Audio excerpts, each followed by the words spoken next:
ଦଶରଥଙ୍କର ଚତୁର୍ଥ ବୟସ ଉପନୀତ ହେବାରୁ ରାମଚନ୍ଦ୍ରଙ୍କୁ ରାଜା କରିବା ପାଇଁ ସେ ମନସ୍ଥ କଲେ। ମନ୍ତ୍ରୀ ପାରିଷଦ ବର୍ଗଙ୍କୁ ଡକାଇଲେ, ସଭା ବସାଇଲେ। କୁଳଗୁରୁ ବଶିଷ୍ଠ ମଧ୍ୟ ବହୁତ ଖୁସି ହେଲେ। ସମସ୍ତେ ରାମଙ୍କୁ ରାଜା କରିବା ପାଇଁ ନିଷ୍ପତ୍ତି ନେଲେ।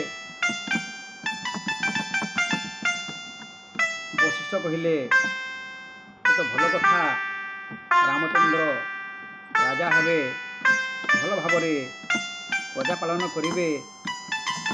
ଆଗରୁ ମଧ୍ୟ ସେ ସମସ୍ତ ପ୍ରକାର ଶିକ୍ଷା ପାଇସାରିଛନ୍ତି। ଏହାପରେ ସମସ୍ତ ଦେବଗଣ, ବ୍ରାହ୍ମଣ, ସମ୍ଭ୍ରାନ୍ତ, ପରଜା ଯାଇକି ବ୍ରହ୍ମାଙ୍କୁ କହିଲେ, ରାମ ରାଜା ହେଲେ ଅଚିରେ ସବୁ ଧନ ବାଣ୍ଟି ଦେବେ, ଆମର ଶତ୍ରୁ ଆଉ ନିପାତ ହୋଇପାରିବେ ନାହିଁ, ଆପଣ କିଛି କରନ୍ତୁ। ସମସ୍ତେ ଯାଇକି ବ୍ରହ୍ମାଙ୍କୁ ଅନୁରୋଧ କଲେ। ବ୍ରହ୍ମା ମଧ୍ୟ ସମସ୍ତଙ୍କ କଥା ଶୁଣିକି ସରସ୍ୱତୀ ମାତାଙ୍କୁ ଆଦେଶ ଦେଲେ,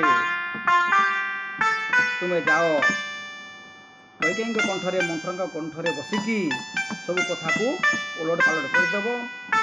ମନ୍ଥରା ତାପରେ କୈକେୟୀଙ୍କୁ ମନ୍ତ୍ରଣା ଦେଲା, ରାଜା କେମିତି ହେଇପାରିବ ନାହିଁ ରାମଚନ୍ଦ୍ର। ଏହାପରେ ଦଶରଥ ଦେଖିଲେ କୈକେୟୀ ତଳେ ଶୋଇଛନ୍ତି। ତାକୁ କେତେ ବୁଝେଇଲେ, ମନ୍ଥରା କଥାରେ ତ ପଡ଼ିଯାଇଛି, କେତେ କଷ୍ଟରେ ବୁଝେଇ ସୁଝେଇ ଉଠେଇଲେ।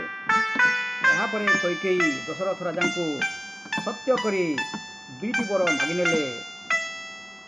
ପ୍ରଥମ ବରଟି ରାମଚନ୍ଦ୍ର 14 ବର୍ଷ ବନବାସ ଯାଉ, ଦ୍ୱିତୀୟ ବରଟି ଭରତ ଅଯୋଧ୍ୟାର ରାଜା ହେବେ। ରାଜା ସତ କରିଦେଲେ। କୈକେୟୀ ଆଗରୁ ମଧ୍ୟ ଦଶରଥଙ୍କର ଜୀବନ ବଞ୍ଚେଇଥିଲେ। ତେଣୁକରି ଦଶରଥ ଆଉ କିଛି କରିପାରିଲେ ନାହିଁ, ଶେଷରେ ଦୁଇଟି ବର ଦେଇଦେଲେ।